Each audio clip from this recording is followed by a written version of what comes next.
Samantala sa iba pang mga balita, tinukoy na ang mga nasa likod di mano ng panunutok ng baril sa isang sasakyan sa EDSA. 8 pulis laloma pala sila at isa pang dating pulis. 2 na ang inaresto kaugnay sa di manoy hulidap.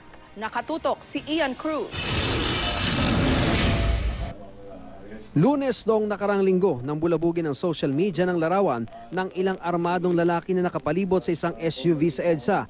Iba't ibang espekulasyon at tanong ang lumutang pero ilang araw na natiling palaisipan ang tagpo, blanco maging ang mga pulis. Sa nakuhang CCTV ng Eastern Police District, nakitang isang puting Toyota Fortuner pala ang hinarang ng isang itim na Fortuner. Nasa kanan naman ang kulay gray na Hi-Ace at sa likod ng hinarang na SUV ang isang Honda na kotse. Na-trace na ang silver gray Hi-Ace ay pag-aari ni Chief Inspector Joseph De Vera ng Laloma Police Station. Ang Fortuner na humarang sa sasakyan ng mga biktima, pag-aari din ng isang pulis sa Loma na si Senior Inspector Oliver Villanueva. Isang dismissed na pulis na nagngangalang Marco Polo Estrera ang may-ari ng Honda Civic. Naaresto ng mga otoridad si De Vera at isa pang pulis na kinilalang si PO2 Jonathan Rivera. Pero hanggang ngayon, pinaghahanap pa ang ilang nakilalang suspect na sina SPO1 Ramil Hachero, PO2 Ebon Decatoria, PO2 Vivin Masa, PO2 Mark De La Paz at PO2 Jerome dating Ginoo na lahat pawang pulis Laloma.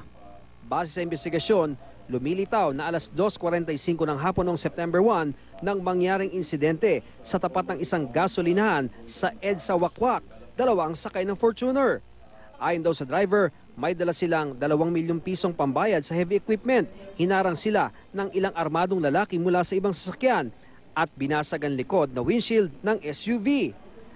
Matapos makuha ang kanilang dalang pera, dinala pa umano sa Laloma Police Station kung saan sila ay tinakot, sinaktan at na-detain ng 7 oras. Pagdating nila doon sa police station, ang unang sinabi sa kanila is magpanggap kayong pulis kayo.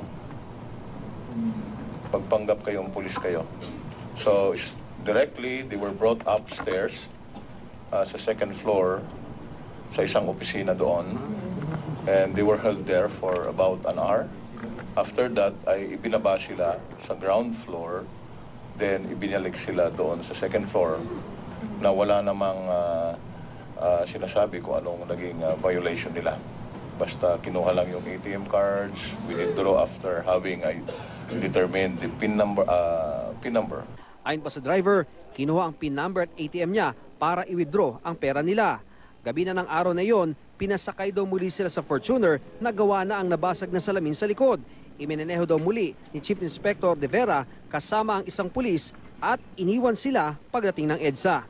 Kanina, na-inquest na sa Mandaluyong Prosecutor's Office si De Vera sa reklamong paglabag sa RA 306 o brigandage at RA 287 o kidnapping and serious illegal detention. Tumanggi magbigay ng pahayag ng suspect. Major, sa GMA 7 gusto niyo pong magbigay ng pahayag? Totoo ba na kayo daw yung Pero ang alam daw ng mga pulis ni De Vera, isang drug operation ang kanilang pinasok base sa tip ng isang babae. It was a anti-drug operation that was planned by Villanueva. Inspector Villanueva, at ito nga ay binigay daw ng isang asset nilang babae at doon nga raw sa North SM ang bintahan ng droga. Galit naman ang QCPD sa kanilang mga kasama. Wala nang lugar sa PNP pag ganitong mga ito eh. Hindi natin alam kung saan nga lupalop ng galing mga ito, kung magkakaganon. Yung isa na-dismiss, yung isa although hindi naman assign doon. Ano sama kasi? Masakit, pero hindi hirap kasi mas gustong-gusto nga namin kasi yun nakakasira sa organization. Yung ano ko nga palagi sinasabi, kung sino yung magluloko, huwag kayo magsuot ng uniforme. Ian Cruz, Nakatutok, 24 Oras.